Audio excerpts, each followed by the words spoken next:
Специальная военная операция России по защите жителей республик Донбасса вызывает у меня очень сильные личные переживания. Я родилась и выросла на территории современной, теперь уже, слава богу, признанной Луганской республики. До сих пор там, в маленьком поселочке, который расположен прямо на трассе, соединяющей Луганск и Донецк, остаются жить мои уже очень пожилые родители. Они наотрез отказались выезжать в Россию даже во время самых интенсивных обстрелов со стороны нацистов. Они жили в подвале, без света, без воды, без тепла. Они готовили еду на костре. И они верили. Верили в Путина. Верили в то, что Россия поможет. И этот кошмар закончится. Они дождались.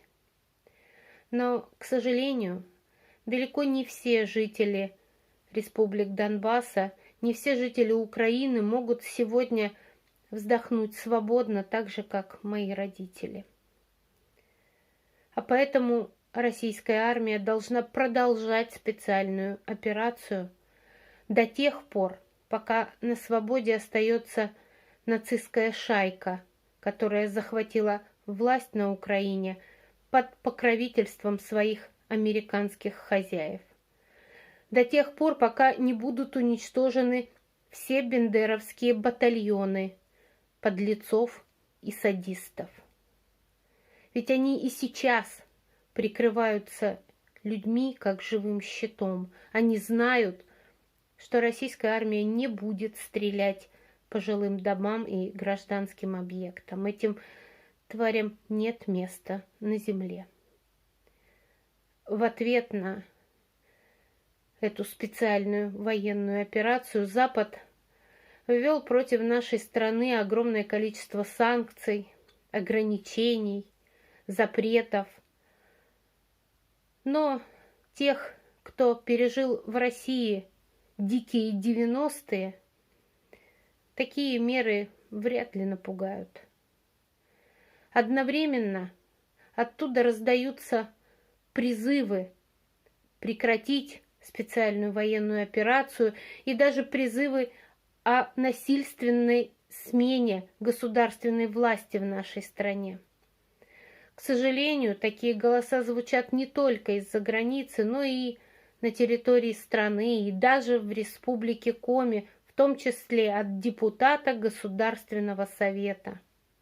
Вот мне очень хочется посмотреть в глаза этим фальшивым пацифистам и спросить: а что ж вы молчали 8 лет? 8 лет геноцида на Донбассе. Вы не хотели слушать про разрушение, про издевательства, про убитых детей. А теперь вдруг так возмущаетесь.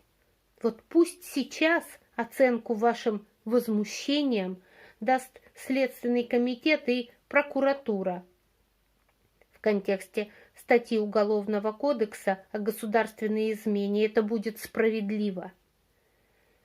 По роду работы сейчас мне приходится изучать большое количество документов времен Великой Отечественной войны.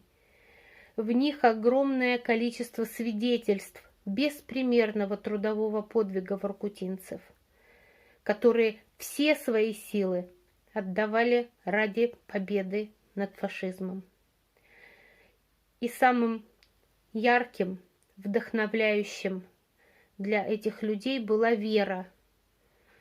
Вера в то, что наше дело правое. Враг будет разбит, и победа будет за нами. Эти слова и сегодня актуальны. Они объединяют всех тех, кто на самом деле за мир, тех, кто поддерживает решение руководителя государства о проведении специальной операции по защите жителей республик Донбасса.